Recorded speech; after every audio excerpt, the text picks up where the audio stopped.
Friends, welcome back to my channel Keertika's kitchen diet. आज महाषष्ठी, सकलके जानाई महाषष्ठीर अनेक अनेक शुभेच्छा और भालोबासा।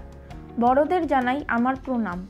खिचुड़ी खेते आमरा बांगालीरा भीषणই पछंद करी, ताई आज आमी आपनादेर साथे शेयर करछि अष्टमी स्पेशल भुना खिचुड़िर रेसिपि।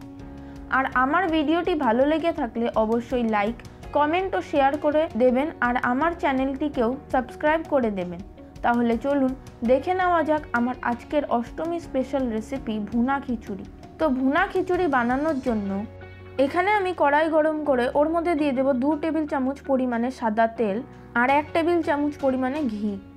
আপনারা চাইলে কিন্তু এটা শুধু ঘিতেও করতে পারেন। এবার ঘি আর তেলটাকে ভালো করে গরম করে ফোড়নে দিয়ে দেব 1 চা চামচ পরিমাণে গোটা জিরে, 2 তেজপাতা, 2 শুকনো লঙ্কা, 3 টুকরো দারচিনি, 3টে ছোট এলাচ আর 3-4টে লবঙ্গ।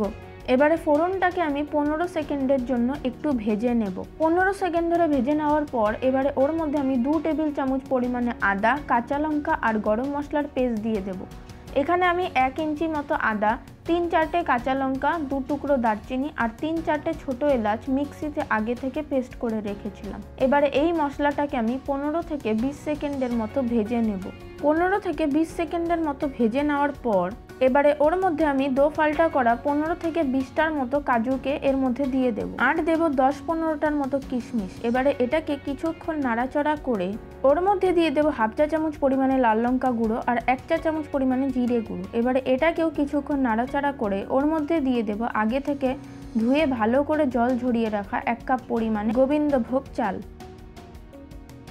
আর দেব 1 কাপ পরিমাণে রোস্ট করে ভালো করে ধুয়ে জল ঝরিয়ে রাখা মুগ ডাল দিয়ে এবারে এটাকে আমি নাড়াচাড়া করে সব কিছুর সাথে ভালো করে মিশিয়ে নেব। তারপর ওর মধ্যে দিয়ে দেব 3টা চেরা কাঁচা লঙ্কা, দেব 1/2 চা চামচ পরিমাণে হলুদ গুঁড়ো আর দিয়ে দেব স্বাদমতো নুন। এবারে এটাকেও ভালো করে নাড়াচাড়া করে 15 থেকে 20 সেকেন্ডের মতো মিডিয়াম ফ্লেমে একটু ভেজে নেব। দেখুন এখানে আমার চালটা ভালো মতো ভাজা হয়ে গিয়েছে।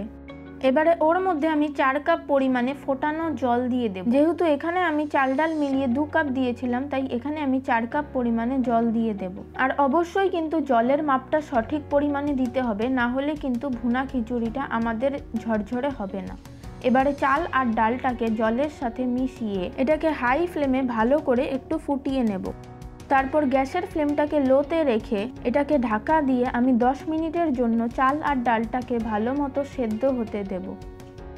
10 মিনিট পর ঢাকা খুলে দেখুন ডাল আর চালটা আমার পুরো জলটাকে সোক করে নিয়েছে আর ভালো মতো সেদ্ধও হয়ে গিয়েছে।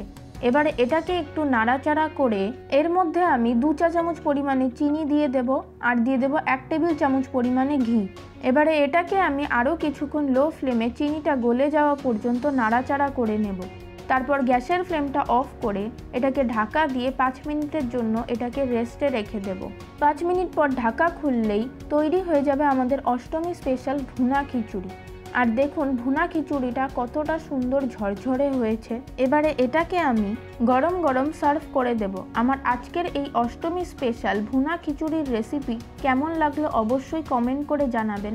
আর যদি ভালো লেগে থাকে তাহলে আপনারাও অষ্টমীর দিন এইভাবে একবার ঝরঝরে ভুনা খিচুড়ি বানিয়ে দেখতে পারেন। আর অবশ্যই কিন্তু ভুনা খিচুড়িটা বানানোর সময় মেজারমেন্টটা ঠিক রাখবেন, তাহলে কিন্তু আপনাদেরও এরকম সুন্দর ঝরঝরে ভুনা খিচুড়ি তৈরি হবে। আর আমার চ্যানেলে নতুন হলে চ্যানেলটিকে সাবস্ক্রাইব করে নেওয়ার অনুরোধ রইল। পাশে থাকা বেল আইকনটিকেও অবশ্যই প্রেস করে দেবেন, যাতে আমার এই পুজো স্পেশাল রেসিপিগুলো সবার আগে আপনাদের কাছে পৌঁছে যায়।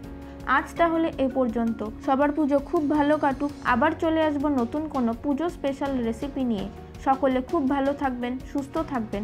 ধন্যবাদ।